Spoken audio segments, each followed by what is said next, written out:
To say I leave in the morning on a 10 a.m. flight. You said it'd be just fine if we fall too hard. So you'll hear what I mean. It's really up close, and there's a lot of ways that we can go about doing that. And so I'm going to kind of talk you through from capturing it at the source to mixing, start to finish, how we can kind of get it to sound that way.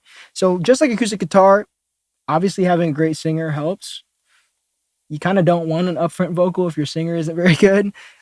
Usually when I've had, in the past a couple of times where a singer's really struggling, usually you kind of want it to be back more in the mix, throw a little more reverb on it so you can kind of hide the imperfections. But in this case, thankfully, Joe is a great vocalist and he's got a really cool tone that's very unique.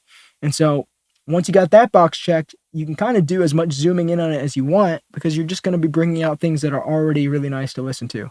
Let's start by talking about capturing it at the source. So this mic here that I'm using is the Neumann U87, and I've had this for about 3 years. Funny story of how I got it. When I was on The Voice, we got $60 a day for per diem money for food, but we can use it for whatever we want. And I figured there's no reason to be spending $60 a day on food and DoorDash and all that stuff. So I would order a week's worth of lunch meat, and I would save as much per diem money as I possibly could. And after 3 months of being on the show, you save probably 50 of the $60 a day or even more. I had like $4,000 in per diem money that we had to spend. And so I, got on Sweetwater and ordered me this Neumann U87. And boy, am I glad I did, because I just love how this mic sounds.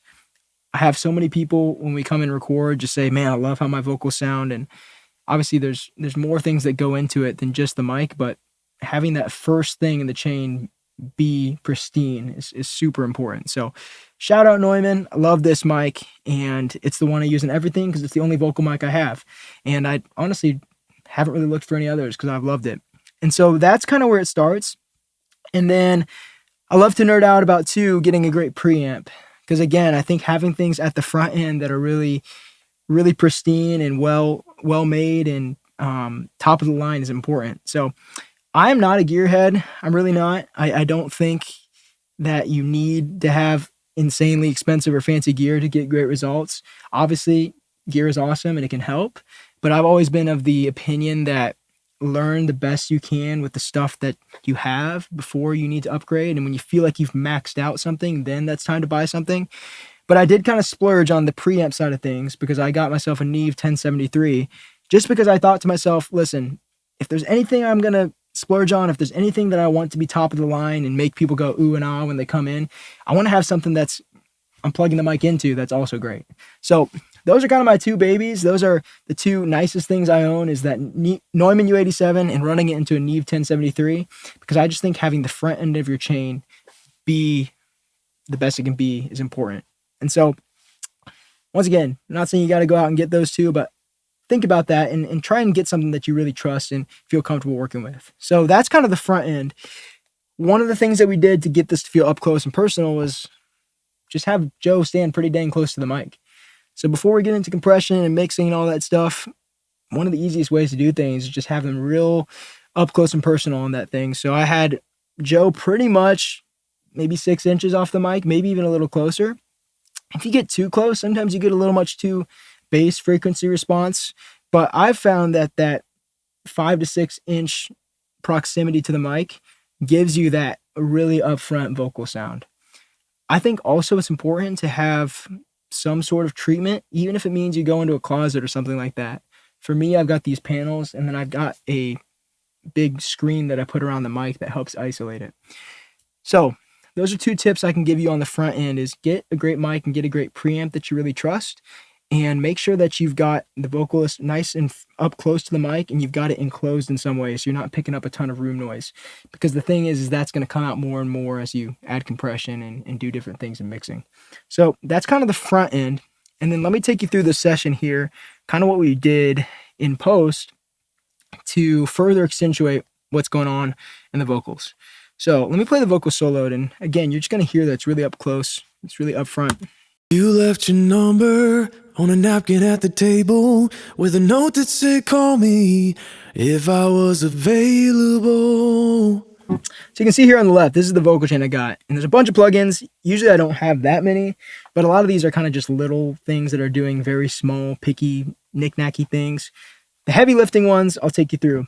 So first and foremost, I like to just do a little high pass filter, cut out some of the mud. This one's up to 80 hertz. It just depends on the vocalist. I find with female vocalists, you can usually, go up to maybe 100 or more than that. But Joe's kind of got a low, husky voice, so I didn't want to kill what's so cool about his voice. And so I only went up to 80. I probably could have even, wrote it back to 70 or 60. But that's the first thing. Just clean some stuff up. And then I'm using a de-esser. This is just a emulation of... I forget what the actual de-esser is called. It's like a really famous one, but it's Slate's emulation of a de-esser. I'm just kind of on the front end doing a really light de-essing to get some of that sibilance out of there. And then we get into the fun stuff. And this kind of goes back to our topic of bringing things up front. Okay. A lot of the times that one of the best things you can do to bring a vocal forward is using serial compression. And so what that means is you're using several compressors and you're kind of stacking them one on top of the other, and making sure that they're all kind of doing different things and bringing the vocal forward. And sometimes you're using one to maybe rein in the dynamics. Sometimes you're using one to kind of add some different glue or tone or color that you like.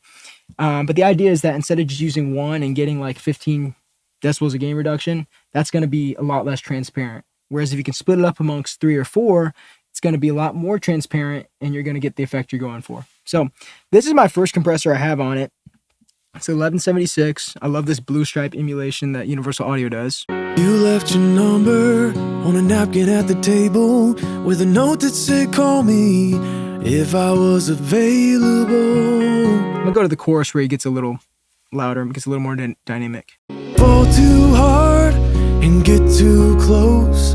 You tell me about your hometown and your parents' folks. So you can see on that one, the most I'm getting is like 3-4 dB gain reduction. So this is kind of, if you think about these each as a different role, this is kind of my initial just kind of rein some of the dynamics in. It's not really moving a whole lot, but it's kind of just starting to sort of dial things in. Okay. Then we had a second compressor, and again, I'm using the blue stripe. I love this compressor. It's kind of the one I learned on, and I never really changed. So don't be intimidated by people talking about this plugin or that compressor or whatever. If you find something you like, just roll with it. I honestly have never really used many other vocal compressors. I kind of just started working with this one and I liked how it sounded and I know how to use it. And so that's pretty much what I use on every song and it seems to work. So here's the second compressor. Fall too hard and get too close. You tell me about your hometown and your parents' folks. If we feel that spark and you... So again, it's kind of just smoothing some things out. And that's probably on this song, what most of them are doing is just slowly by little, just kind of smoothing it out and bringing it forward. Now, here's a big thing that you're going to notice on both these. You notice my release time is 7, which on the 1176, that's the fastest it can go. It's kind of backwards on these. Usually all the way to the left is super fast, but on these, turning it up to 7 all the way to the right clockwise is the fastest release time. So what that does is that makes it feel like the vocal is coming more and more forward. So when you have a fast release, your compressor does this thing, then it comes off and it basically brings the vocal really, really far forward. If I did a slow release, it'd push it back further in the mix. So when you have a fast release, that's kind of one of the keys you can use to getting a vocal nice and up front. Again, we're going to add another compressor here. I'm doing an LA2A, and I use the silver. There's a gray, there's just a normal one, and the silver. I just found that the silver is the fastest of the 3.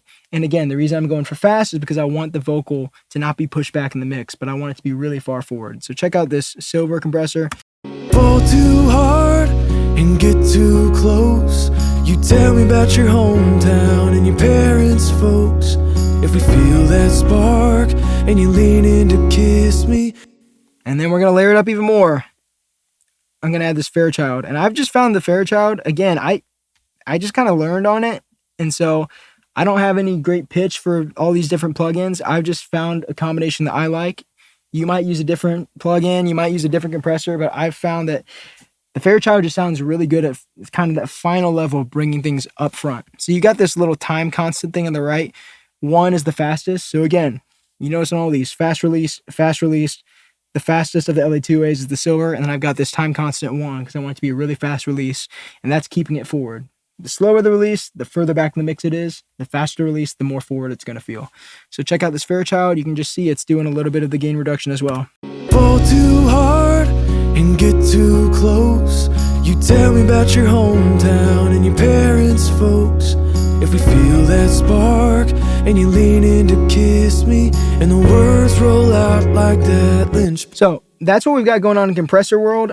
I'm going to bypass them one by one, and I'm going to kind of turn them on one by one so you can kind of hear how they add different color and dynamic to the vocal. So here's what it sounds like with zero compression at all. You can see these are all bypassed. If we fall too hard and get too close, you tell me about your... I'm going to add 1. Fall too hard and get too close, you tell me about your hometown. I'm going to add that second one. Fall too hard and get too close, you tell me about your hometown. And here's the third one. Fall too hard and get too close, you tell me about your hometown. And you add the final one, the Fairchild. Fall too hard and get too close, you tell me about your hometown and your parents' folks.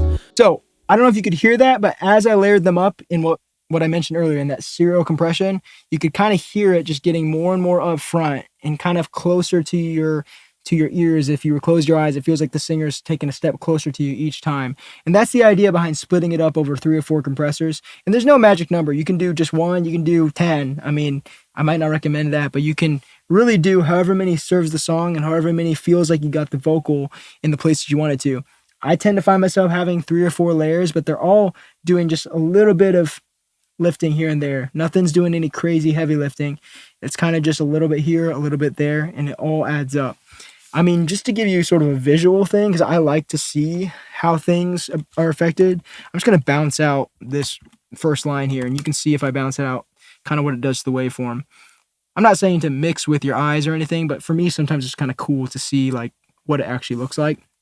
So you can notice this is what it was before, and now it's obviously a lot more flattened out because it's compressed, but really that's the visual representation of what I'm talking about. Things are coming a lot more forward because throughout it's going to be a lot less dynamic, which is just going to make it feel like everything's a little closer to you when you listen. And I think in a song like this, that can really be a great move for emphasizing the story, emphasizing the lyric, and making sure that that's that focal point we talked about earlier. And I think every song kind of has that.